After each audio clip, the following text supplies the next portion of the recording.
Hello, everyone. We are continuing chapter 4 of The Science of Getting Rich by Wallace D. Wattles. We started diving into the first principle in the science of getting rich. Let's pick up where we left off. All of the playlists that I offer are on the description on the YouTubes under playlists, sorry. And we did The Science of Getting Rich a few years ago, which that playlist is there, but we are starting anew The Science of Getting Rich 2025, rereading it and looking at it from a new perspective. We finished Elsie Lincoln Benedict's book, How to Get Anything You Want, 94 videos, y'all. We read the whole book together. There are many other books, Neville Goddard, The Power of Awareness, Awakened Imagination, Think and Grow Rich in 10 Minutes a Day. So many great books. So have at it. Have fun with the playlist. Continuing, this is part 2 of chapter 4, The Science of Getting Rich. When individuals have a thought form, they take material from the forms of nature and make an image of the form which is in the mind. They have, so far, made little or no effort to cooperate with the formless intelligence. We learned about this yesterday. They do not work with the Father. They have not dreamed that they can do what they seeth the Father doing. Mankind reshapes and modifies existing forms by manual labor. We have not considered the question of whether we could produce things from the formless substance by communicating our thoughts to it. I propose to prove that we may do so, to prove that any man or woman may do so, and to show how. My first step will be to lay down 3 fundamental propositions. That's where we left off. First, we assert that there is one original formless substance from which all things are made. All the seemingly many elements are only different presentations of one element. All the many forms found in organic and inorganic nature are only different shapes made from the same stuff. And this stuff is thinking stuff. A thought held in it produces the form of the thought. Let's think about that. Let's assert that there is one original formless substance from which all things are made. All formless substance. Everything that is a form comes from this formless substance first. All the seemingly many elements, this phone, this cup, this computer, these earrings, this shirt, me, all the many forms found, or all the seemingly many elements are only different presentations of the one element. I am a presentation of the element. This cup is a presentation of the one element. We are all connected to this one element, and things are just a presentation of this formless substance. All the many forms found in organic and inorganic nature are only different shapes made from the same stuff. Think about potatoes. I don't know why that came to me. We were in Ireland. Oh my God, we were laughing. And they were talking about how there's so many potato dishes. They find so many dishes for potatoes. Everything's potatoes, potatoes, potatoes, potatoes. So just imagine that everything's potatoes, but we just have different potato dishes. Like, I'm a different potato dish. You're a different potato dish. This is a different potato dish. It's all made out of potatoes. So it's one substance, but it comes in many different forms. It's a funny analogy. Okay. All the many forms found in organic and inorganic nature, okay, they're made up of the same stuff. And this stuff is thinking stuff.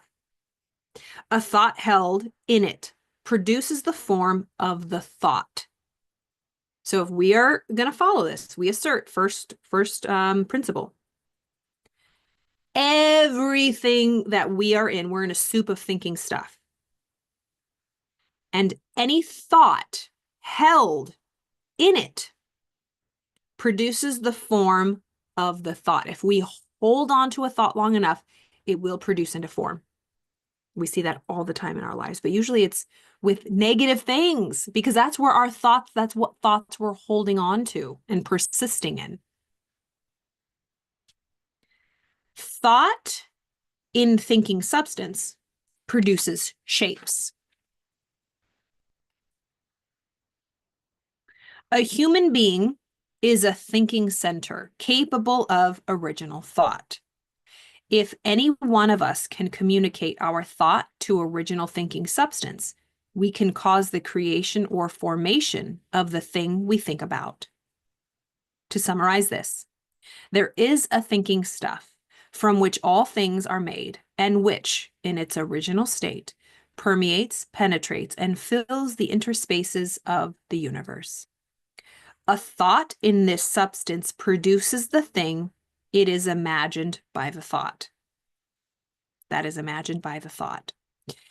You can form things in your thought, and by impressing your thought upon formless substance, can cause the thing you think about to be created. Think about everything is this formless substance soup. So we can form things in our thoughts. We can think of something. We can form things in our thoughts. And then by thinking about it and holding it there, we begin to impress it on this outside substance, this formless substance, and can cause the thing that we're thinking about to be created. I can prove these statements by both logic and experience, reasoning back from the phenomenon of form and thought. I come to the one original thinking substance, and reasoning forward from this thinking substance, I come to the individual's power to cause the formation of the thing one thinks about. Okay. Reasoning forward from this thinking substance, I come to the individual's power to cause the formation of the thing one thinks about. By experiment, I find this reasoning to be true, and this is my strongest proof. If one person, it's disappearing a little bit.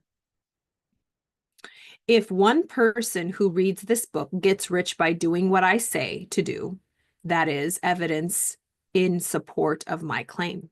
Furthermore, if every person who does what I say to do gets rich, that is positive proof until someone goes through the process and fails. The theory is true until the process fails, and this process will not fail because every person who does exactly what I say to do will get rich. I have said that an individual gets rich by doing things in a certain way. In order to do so, you must become able to think in a certain way. Your way of doing things is the direct result of the way you think about things. To do things in a way you want to do them, you will have to acquire the ability to think the way you want to think. This is the first step toward getting rich. To think what you want to think is to think truth, regardless of appearances. Oh my goodness, let that sink in. To do things in a way you want to do them, you will have to acquire the ability to think the way you want to think. So you're acquiring an ability. It's an ability. It's a skill to think what you want to think, as opposed to just thinking what's thrown in through social media, through the news, through what other people think, through your programming. So number one, you're going to have to acquire the skill and the ability to think the way you want to think. This is the first step toward getting rich. To think what you want to think is to think truth, regardless of what is going on outside, regardless of the appearances, what the 3D shows you. Your ability to think what you want to think, regardless of what's going on out here. I'm going to think what I want to think. Doesn't matter what's happening. I want to think what I want to think. Doesn't matter what the bank account says. I'm going to think what I want to think. Doesn't matter what the scale says. I'm going to think what I want to think. And the more we persist and stay in what we want to think, it will, by law, take form. You have the natural and inherent power to think what you want to think, but it requires far more effort to do so than it does to think the thoughts which are suggested by appearance. Exactly. So that statement above about to think what you want to think is to think truth regardless of appearances. But that's not how we're trained. We all have the natural and inherent power to think what we want to think, but it requires far more effort to do that. It takes far more effort to think what we want to think than to think what all the thoughts that come out from the natural appearances of what's already happened. So, are we going to think original thoughts of what we want? It hasn't appeared yet, but are we going to have the power to think what we want? Or are we just like everybody else going to be overtaken by what already is, by the results, by what's in front of our face, what has been already created? What is out here, the results of our life is already done. That's ancient history. What will be created in the future is a result of what we have going on right here, right now, living in the present moment. So you have the natural and inherent power to think what you want to think, but it requires far more effort to do so than it does to think the thoughts which are suggested by the outside appearance. To think according to appearance is easy. To have thoughts and think according to appearance, according to what we can see, hear, smell, taste, and touch. Any ding dong can do that. To think according to appearance is easy. To think truth regardless of appearance is laborious and requires the expenditure of more power than any other work you have to perform. Doesn't Henry Ford say that? Thinking is one of the most laborious things. Think and Grow Rich. Napoleon Hill says it, that Henry Ford said, thinking is the hardest thing people do. That's why people don't do it. It takes effort to think. Think about the last time you had to study for a quiz or take a test. You really had to think and put your thinking cap on, and you just want to take a nap after. It like zaps your whole energy. Our brain is very greedy, and the brain is the medium through which we think, and our mind flows through the brain. And so when you really have to think about something, oh, I'm gonna have to think about that. It takes effort. No one wants to think. We think, but mental activity does not constitute thinking. Thinking is it's work. And it takes effort, energy, attention, focus. And we would rather be doing other things. Of course we would. So to think truth regardless of appearance is laborious and requires the expenditure of more power than any other work you have to perform.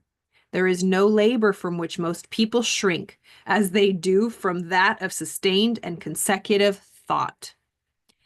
It is the hardest work in the world. This is especially true when truth is contrary to appearances. So this is especially true. It's the hardest when what is here does not match what you want. Every appearance is the visible world tends to produce a corresponding form in the mind which observes it. This can only be prevented by holding the thought of truth. I'll end right there. So are we, regardless of what's going on, and again, not to bypass, paint over, toxic positivity, right? But if we're in a situation that we want to change, are we able to focus on what we want to think and where we want to focus, regardless of what's going on? It's not to ignore, of course, be normal, show up, do what you got to do. But in your thought world, what are you persisting in? What are you engaging in? What are you allowing to take over the stage in your mind and put on Broadway shows 24/7? We can be normal and go through life and take care of our bills and everything that's happening out here, any, event or stressor, go through the motions, show up. But where are we dwelling within? How are we perceiving it? How are we thinking about it? How are we thinking about it? I always use the example of clients that I work with who are going through grief. They are going through grief with gratitude, focusing on all the things they're grateful for. Do they have waves of grief that slap them across the face and take their breath away? Absolutely. But they return to gratitude. It's a matter of drowning or surviving when we're going through grief or any painful situation. Gratitude's a beautiful way to refocus. And it's true, right? It's like our loved ones who we've lost, being grateful for the time we've had with them. And of course, that's not like to deny that we're still grieving and just writhing in pain that they're not here anymore. And we can do that. And we can also have gratitude. And so we will fluctuate. So do we have the power to focus to the exclusion, right? That's using the faculty of the will, not willpower, but the faculty of the will to focus on what we want to focus on, regardless of anything else. That's true power. I love that. All right. So that is part 2 of chapter 4. We will have probably a couple more parts to that. And we will continue tomorrow. All right, y'all. I hope you have a beautiful day. Thank you for your love and support. I will see you tomorrow.